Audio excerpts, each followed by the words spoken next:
हे पूर्ण परम ब्रह्म ज्योतिस्वर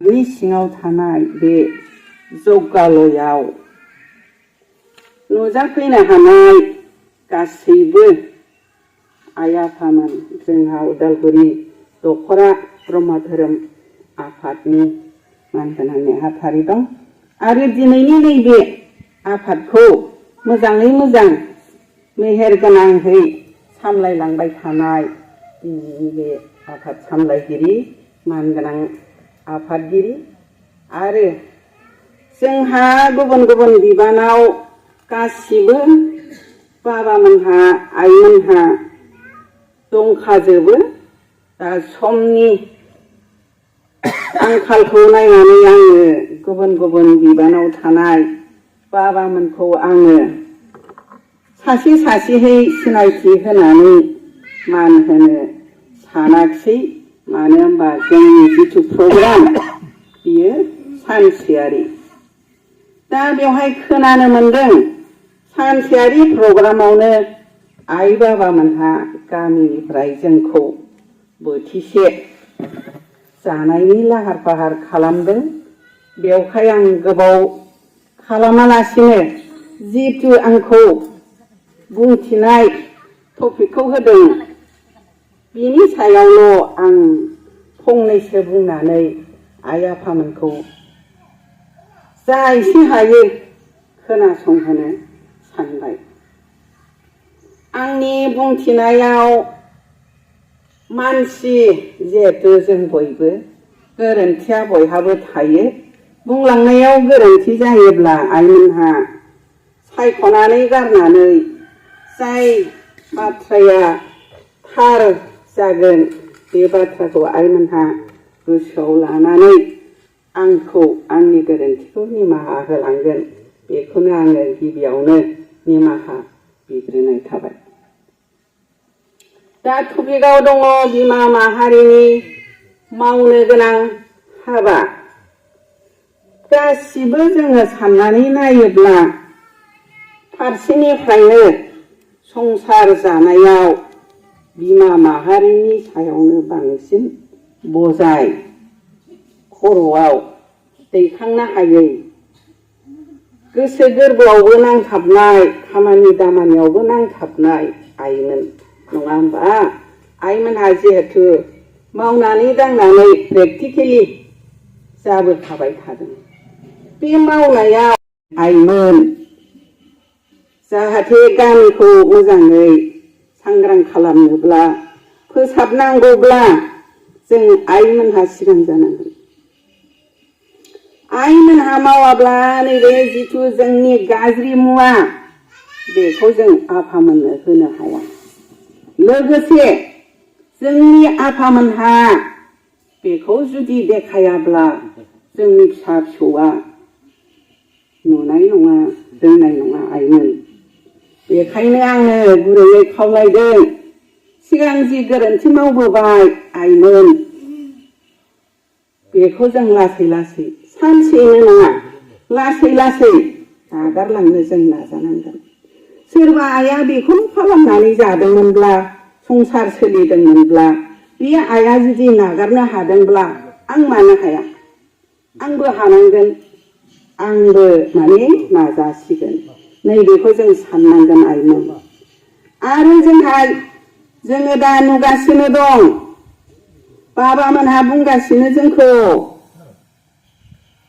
दान होनायाव जोंहा मा गोरोन्थि मा थोंजों जालाङो नङा होमबा दानाबो अनेक रोखोमनि दङ इसोरनो होनाय दान मालाबा जोङो जानला मोनला जालाबायहैनायाव दान हरो नङा होमबा नैबेफोर दानखौ हरनायाव जोंहा मा जायो जोंनि थाखाय जों जेबो मुलाम्फा मोनानो आइमोन बे दाना अनेक रोखोमनि दं आं बेखौ बुंजोबनो रोङा आंनि निमाहा बियो बिजाबावनो दंखायो आइमोना निस्सय बयनिबो आखायाव बिजाबा दं बिजाबखौ नायब्लानो बबेजों थाङोब्ला जों गोरोन्थिखौ सोलोंगासिनो दं बबेजों थाङोब्ला जोङो सैथोजों थांगोन जों बेखौ गाव गावनो बिजिरनानै मोनगोन आइमोन आं बुंथिगिरि नङा आंबो दासो सोलोंदों आं गोबां बुंनो रोङा आरोबाव होनब्लाबो आंबो माने सोलोंनायजों लोगोसे बुंलांनो फंसे फंनै रोंबोगोन खोमा साननानै आं फैयो आं ओंखारो दा बेवहाय आइमोननि मावनांगौ खामानिया बांसिनै जोंहा फिसाफोरनि सायाव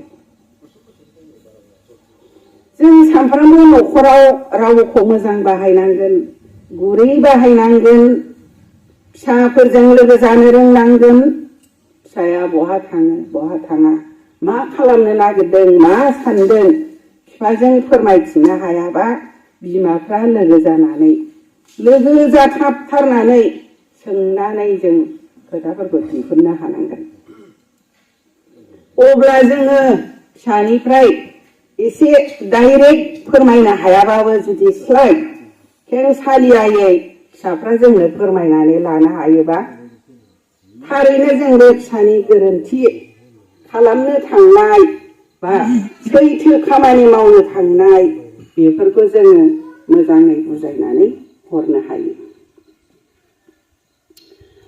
आंनि रियेल खोथाखौ आं फोरमायनो लुबैदों दिनैनि दिनाव आंना फिसालाया जेब्ला डिग्री फार्स्ट सेम फरायजेनबाय थायो सासे हिनजावसाजों मोजां मोनलायदोंमोन दानियाथ' बै हिनजावसाया सिरि सिरि गारबाय बेबा मा जालायखो गावसोर सोरनिफ्राय मा हेंथा जालायखो गारबाय गारनानै फिसालाया न' सिङाव गाबबाय रौ रौ गाबबाय ओमफ्राय फिसानि गाबनायाव रावबो बिमाया थानो हाया हाबैबाय आं रुमाव मा जाखो बाबा मा जाखो मामालै उमुखिया आंखौ गारबाय मामालै मानो गारखो बाबा आं बुरखायबाय जेबो नङा बाबा बेदिया जाखायो बेखौ नोङो दुखु लानानै गोसोआव माबा मोनसे गाज्रि सानबाय थायोबा जेबो जाया बाबा आं दंना आं नोंनि लोगो आंहा सोर लोगो दं नोंहा सोर लोगो दं नोंनि असे लोगोआ आं बिमाया फिसानि असे लोगो आरो फिसाया बिमानि असे लोगो नोङो जेबो सिन्था दा खालाम आं दङ इसोर दं आं नोंनि थाखाय जेब्लाबो आरज गाबो आरो नोङो आंनि खोथाखौ मालाबाबो फेलें खालामा दिनैबो नोङो आंनि खोथाखौ मानिनांगोन सिरि थादो बाबा जेबो नङा गासिबो खामानिया इसोरनि इस्सा इसोरनि सायाव जाजोबगोन जों बेखौल' गाबज्रिनो रोंनांगोन इसोरा जाहाथे जोंखौ जेब्लाबो मोजां लामाजों दैदेनलांबाय थायो बिमानि बुरखायनायाव फिसाया सिरि बेबादि दा जोङो फिसाफोरखौ बेबायदि खालामनो लानो रोंनांगोन गावजों लोगो असे खालामनानै लानो रोंनांगोन सानफ्रोमबो जों फिसाफोरखौ एरा एरा खालामोब्ला मालाबा समाव फिसाफ्रा बिमानि खोथा मानिया बिफानि खोथा मानिया जायो बेफोरबायदि जालाङो बेखायनो जोङो एक नम्बर फिसाखौ मोजां खालामनायाव बिमानि बोसोन बेयाव जुदि जोंनि बोसोनखौ होनायावबो बे गथ'आ जुदि मानियाब्ला बे गावनि धोरोम बिमाजों हायाब्ला जोङो खाथि खालानि गामिनि मानसिफोर मुरुब्बि जायबायदि मानसिनि खोथाखौ मानिथावथाव बेखौबो स्रोद लेंबोनानै जोङो बे फिसाफोरखौ एसे फंसे फंनै गाज्रि रावजों नङा मोजां रावजों जों बुजायनो होनांगौ आंथ' दाबो बुङो गामिनि गथ'फोरखौ खबरदार फिसौफोर खबरदार नोंसिनि मटर गारि बायनायावनो आंबो गाखोनो मोननांगोन मोजाङै फराय आं दाबो बेबादिनो एडभाइस होयो हायो हाया गथ'फ्रा मावो मावा थेवबो जोंनि बोसोना मालायनि फिसा आंनि फिसा नोंनि फिसा जों बेखौ नोजोर लाखियालासिनो गासिबो जोंनि फिसा होननानै जोङो माने बोसोनखौ होनांगौ आइमोन। जाहाथे सोरनिबा फिसाया गाज्रि आखु जादोंब्ला सोरबा आइ आफाया बे गथ'खौ बुंदोंब्ला बिनि बिमा बिफाया जाहाथे दुखु दामोनथों। बरं जों बुंनांगौसो एसे बुंनानै होदो आफा जोंनि बोसोनखौ लायाखिसै लाबाय बायो खोमा नै बेफोरबायदि गियानखौसो जों लानांगौ। खायसे गाव गावनि फिसाखौ बुंब्ला नोंसिनि जाहैयाखै नोंसिनि लोंहैयाखै आंनिसो जादों नै बेफोरबायदि बुंनायबो थायो। आइमोन खबरदार बेफोरबायदि फिसाखौ मालाबाबो लाय दाहो। लायो लाया बे गथ'नि खोथा। दा जोंहा जिथु टपिकआव दङ जोंनियाव आंनियाव आं बेखौ बुंबाय आरो बिनिफ्राय न' बां फोसाबनाय गासिबो जों आइमोननि आखायावनो जोबबायमोन। जाहाथे आं बेखौ खावलायबावदों आइमोनखौ दिनै माने 12था गामिमोन नामा 12था गामियाव माखासेया थांबाय आनसलिकआव माखासे फैबाय। फैनायनि गेजेरावबो सोरबा सोरबा दानि दिनाव मानसिफ्रा रावबो ओरैनो थाला दैज्लांनि मेसेंनि गिसिनि गोराननि आबाद मावनायाव रावबो सोलाबलाया बेखौ मिथिगौ। अब्लाबो दिनैनि सानाव जिहेथु जोङो पुर्निमा अमाबैसाखौ मावनाय दांनायखौ सानसे रेस्ट लायो दसेखिनि बेखौ सिन्था खालामनानै जोङो इसोरनि खोथा खोनासंनायनि इसोरनि बायख'खौ जों खोनासंनायनि होननानै साननानै आइमोनहा फैनांगौ। बे सानसेयाव जाहाथे अबहेला गोसो गैया जायालासेनो दाथा धोरोम सभाफ्राव फैयोब्ला गोसोखौ मोजां मोनो सान्थि मोनो आइमोन सान्थि मोनो। आरो नैबे जोंनि जिथु मावथारनांगौ खामानिया बेखौ जों मावैनि थाखाय फैनोबो गोसो जाया। सोरांनायनि सिगांनो आइमोनहा 4थासोआव 3थासोआव सिखारनानै जिहेथु जोंनि 1 नम्बर खामानि नित्य बेखौ होनानै लायोबा जोंनि गोसोआ सान्ति जायो सोरां जायो। फारसेथिं जिखौ खामानि गाज्रिखौ जों मावनो नाङा बेखौ जोंनि गोसोआ गावनो गाव गावनि आत्मायानो बादा होयो। बेखौ जाय आइमोनहा नित्य होबाय थादों आफामोनहा गाव गावनो प्रमान मोनगोन आनजाद मोनगोन। होयैफोरा बोरै जानोसै बेलाय ओरै साननाय थायो आइमोन। नंखाय नंला आइमोनहा आफामोनहा होनायनाय नित्यखौ होनायनाय बारा खरस थाङा खनसे बायगासेयावल' एसे बुरजा थांनाय बायदि मोनगोन। उननियाव बे नोंनि बायनायानो एसे एसे थालांबाय थागोन। बेखौनो बबे मुवाया जोबग्रोदों बेखौ जों बायग्रोलाय बेबायदिनो नित्यखौ जों दैदेनलांनो हायो। आरो नित्य जायनि न'खराव होबाय थागोन इसोरा जों नुवाबो दांनायनानैबो मोना मिथियाबो गावनो जगायबाय थागोन। बेखौ आइमोनहा फोथायनानै ला। बाबामोनहा सोरबा अहंखार थानो हागौ न'खराव बयनिबो गोसोआ समान नङा नालाय। सोरबा आइया होयोब्ला सोरबा आफाया बेखौ होनानै मा मोनसै आं होआ नै बेबायदि साननायबो दङ संसाराव। दा बेखौ आइमोनहा गोसोखौ सिफायनानै जगखौ होआलासिनो द्रप थानो नाङा। बे आनजादा आंनावबो दं। आं जेब्ला होजेनो स्कुलाव थानाय समावनो जेब्ला आं सम मोनो अब्लानो आङो जाबा दाजा होलाबायोमोन आं होयो। ओमफ्राय मा खालामो आंना मालिकआ जाबा दाजा जग होलाबाय थानाय बेलाय ओरै होनोमोन आंखौ मा मोनो नोंलाय जग होनानै। ओमफ्राय आं जेबो बुङा सिरि थायो आं। नों जेखि बुङा आंहा होनानै आंनि गोसोआव जि बेरखांदों आं बेखौनो होगोन साननानै बिदि सिरि थायोबा लासैनो बे जाय माने होनायखौ अजद खालामदों बिनि गोसोआबो मानिलांगोन। दाथ' बहाबा थांनांगौ नामा दोनलांनांगौ नामा होननानै आंखौ खबर लायो। मालाबा समाव आङो सिखारनो रोङाबा ओइ बिमा नोंहा जग'आ सिखारद' होननानै आंखौ फोजायो। होमबा नायलाय बेसे मोजां मानि होलांनो हादों। दा बेखौनो आइमोनहा नाजानांगोन।